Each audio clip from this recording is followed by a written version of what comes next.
Class 10th में ये question 5 marks में पूछा जाता है। तो चलिए फटाफट से समझते हैं क्या है क्वेश्चन। दिए गए द्विघातीय समीकरण के मूलों का स्वभाव को बताएं तथा हल करें। मूलों का स्वभाव बताना है या फिर आप कह सकते हैं कि मूलों का प्रकृति बताना है।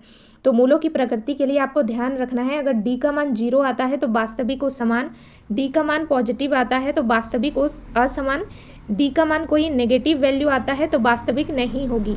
और हमें यह भी ध्यान रखने की ज़रूरत है कि d is equal to formula होता है b² - 4ac।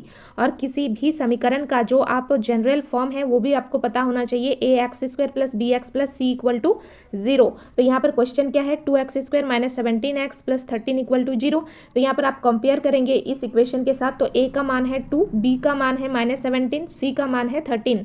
अब आगे हम फॉर्मूला बिठाएंगे, d is equal to b² तो -17 का स्क्वायर -4ac यानी 4 × a यानी 2 × c 13।